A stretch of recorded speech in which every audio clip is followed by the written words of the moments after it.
So mommy's going to try and record this video, okay? Are you ready? Say, hey guys.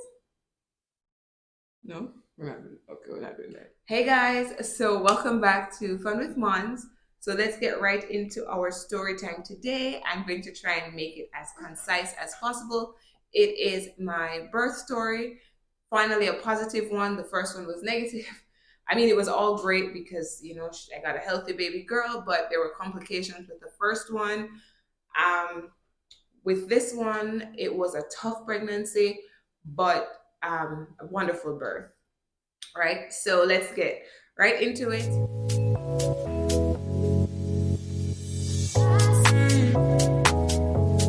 All right. So what's different about this is that I have sickle cell hemoglobin SC, as well as I was induced, and outside of the whatever I got for induction, it was unmedicated. Good. So let's get into it. All right, so first thing is first, access to information is a good thing and it's a bad thing. I lived on the internet throughout this pregnancy. There was a lot of anxiety for this one for so many reasons, right? Which I had every reason for them. But there was anxiety going right through, even after. There's a lot of postpartum anxiety to this day. So the internet was just not the right place to be, but I was there 24/7 for everything. So just going into it, I was excited, but I was also very anxious. I was so nervous. Firstly, being in a different country, not knowing anyone, not knowing which doctor to use, like so many things. I found my doctor using Google. Best decision ever though. I don't know what anyone else says, but she's my favorite. She's the best. Not that I know anyone else, but she is the best, right? Dr. Sarkar in Savannah, amazing lady. Good. I said that in maybe all my pregnancy videos. But yes, best OBGYN. But in finding her, it was through Google. And so let me give you guys the backstory. Just getting into the delivery date, there was a lot of back and forth between induction versus C-section because, as you know, I had just a lot of fears around being induced because specifically I was told that if I was being induced, it would have been Pitocin and the Foley bulb, which I didn't really know much about. So I did a lot of research. But before going into it, as someone with sickle cell, my iron levels when I just went in terms of when I found out I was pregnant, did my test, my iron levels were probably like just one below what they wanted it to be. And so, it was fine. We just monitored it throughout the pregnancy. Mid pregnancy, it was up, it was all great. Close to delivery, it just dipped. And so I had to get on some iron supplements now. So going in, I went in at 39 weeks, exactly 39 weeks. I went in, I was very concerned because leading up, I thought I was having like a big baby based on the details. We are like, oh, this is a big one because she was measuring ahead throughout most of the pregnancy. But I think she kind of stopped in the latter part. So she was born at like 7 pounds and I think 1 ounce. So she was smaller than my first one. But yes, so let's get into, I guess, the fun part. So I went in at around 6 p.m. the evening, did my registration, all of that. And I was induced at about 8 p.m. My doctor came in at 8 p.m. and she used the Foley bulb, right? In inserting that, I read that it was so painful. People said they cried. So I was a nervous wreck. But as I said, she was so nice. Like she made everything throughout the entire process so smooth. She answered any questions you had, any concerns, any nerves, because she also knew about my prior pregnancy and how that was traumatic. And she was like, she doesn't want that again for me. And so, yes, so she gave me that peace and that comfort. And literally, when she inserted it, it hurt, but it wasn't over the top like everyone made it sound. So they put it in, and then whatever they put inside it to kind of open out the bulb to help to open your cervix. So I wasn't dilated when I went in, and so they put the Foley bulb in to kind of have me dilate a little bit. So with the Foley bulb in, she left, and the plan was to put me on Pitocin at 6 a.m. the next morning. So I'd sleep with the Foley bulb in. That was very uncomfortable. So I didn't really sleep. Um, so I kind of just had strings hanging from my hoo-ha all night. So even to go to the bathroom, I felt like it would fall out kind of thing. It was very uncomfortable, but it wasn't very painful, I'd say. It was just more discomfort. All right. So I had that in at about 3 a.m., 4 a.m. I start feeling like minor contractions, nothing over the top. And I was like, this feels like, I don't know, like it just feels like contractions, but not really, not like delivered contractions. Just felt like a little pain thing going on. And so I told them, the nurse is the one who put me on the Pitocin. And the nurses, as I said, like those nurses were amazing. Um, I don't know if they were nice, and I like that. I appreciate good service. Had one that I had a problem with. They were all friendly. They were all open. You know, they described everything and any questions I had. They were fun. And then having like my kid's dad in the room, it was fun. Like he made it a lot easier, a lot of laughter because he's very jovial. So throughout the whole thing, it was just fun and jokes for the entire time.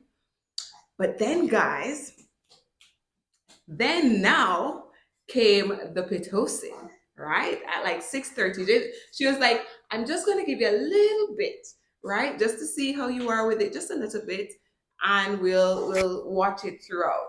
I was like, okay. And of course the nerves kicking in. I got the Pitocin, and I think before, don't hold me to it, but I think before I got the Pitocin, the doctor, she came in the morning, maybe around, I might be mixed up the time, but I know she came in and she gave me, she broke my water, right? And even in doing that, it was so different from the first time. The first time when they did it in Jamaica, it was like pop, and I was shocked. I don't know what happened, right? But this time she did it in a way where it just slowly, came out. Like I didn't feel it. I was like, you did it? She's like, yeah. Like I literally didn't feel it. So I was like, okay, fair enough. So it kind of trickled, all of that. So being on the Pitocin now, the maybe like I'll give it to like maybe about 8:30. The pain started to kick in and like really start to kick in. And I was like, this is kind of quick. Like it went from 0 to 100 real quick.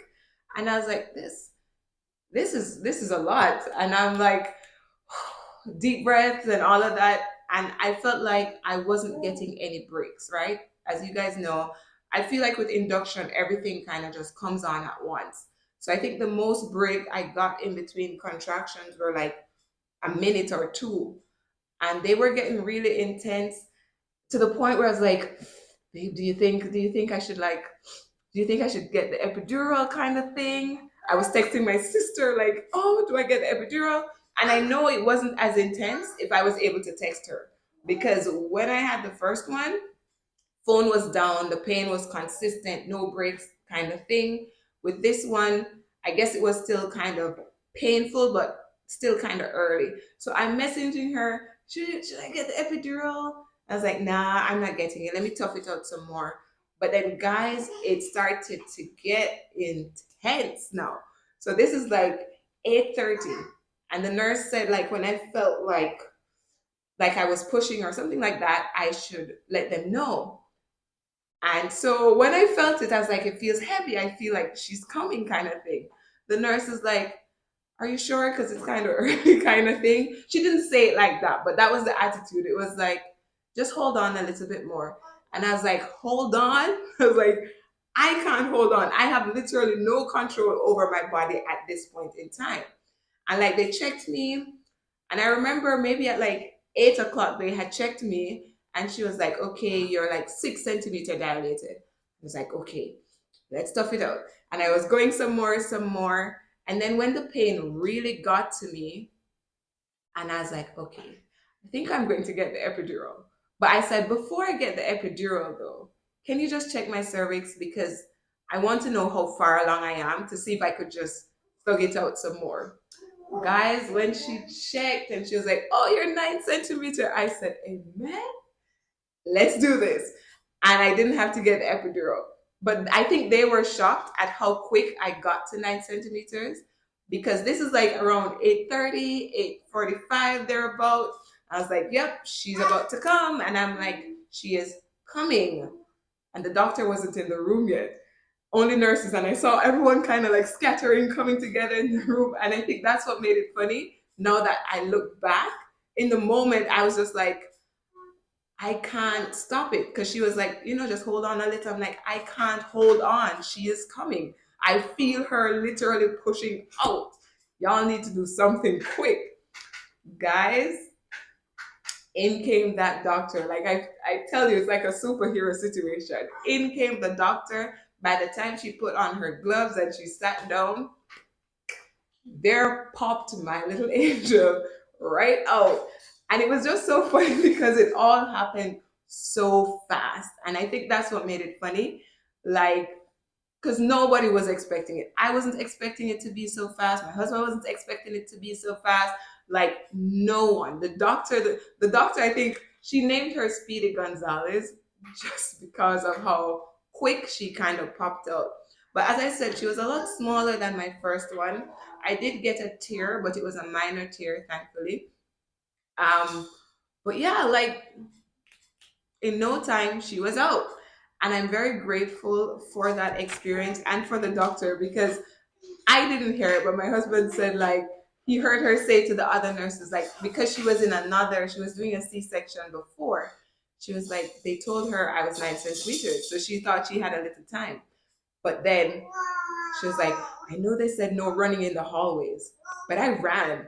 And she ran, and literally, guys, I kid you not, as she sat down, it's like my baby was just waiting for her because I trusted that lady so much.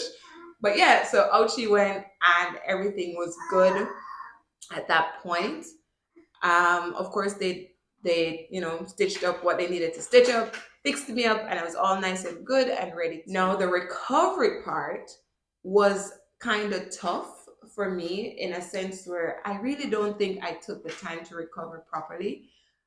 First things first, in the first week, first week, I had a sickle cell crisis. So I literally went home the Saturday. So I literally went home the Saturday, and the Monday I had a crisis. Even in the hospital, they kept me like a day longer just to monitor me because of the sickle cell situation. But when they had discharged me, literally I went home the Monday and I had a crisis for like the week. That was very tough because it was just like my husband and I was breastfeeding. So having to breastfeed, going through a sickle cell crisis, not being able to move, not being able to hold my baby, not being able to walk, it was it was a hot mess, right? She was literally like beside me in the bed and I'd be like, there's a boo because I couldn't physically hold her or do anything. I was kind of going up and down the steps early when I should have really been resting. I don't think I rested as much as I should have. And I beat myself about that so much today. But thankfully, I recovered as I should have. And then because I had this numbness in my leg with her while I was pregnant, I felt like because of such a quick delivery, because this sickle cell crisis I had was very different, right? Normally it's joint pains, right? This one was pelvic pain. And it was my pelvis going around kind of like my hip bone kind of thing. And I'd never had that before. So I was literally like that, holding my holding my stuff and feeling all that pain, which was so different. I bawled my eyes out, kind of thing. And the sad thing, and then I didn't really want to be taking too much meds as well because I was breastfeeding and she was already a sleeper. So I was already concerned about that because she slept a whole lot. But yeah, but this is to show though that being induced, it's different for everyone. Every pregnancy is different. All in all, though, guys, it was a fun experience. I wouldn't trade it for the world, to be honest. I'm so grateful for these two little ones that I have. Definitely know I'm done now because, as I said, just having one was already risky, having a second was riskier. And so, on that note, I am finished. Yes. But I can say adjusting to life with two kids has been completely different, especially being in a completely different, a place where I know no one kind of situation. But for the most part, again, I am very grateful. So comment below and let me know about your birth story. Was it good? Did you go on Pitocin? How was it? How did it feel? And yeah, let me know. I don't know where she's going, what she's going for. Say bye, guys. Say bye. Ta-ta. Yes, ta-ta.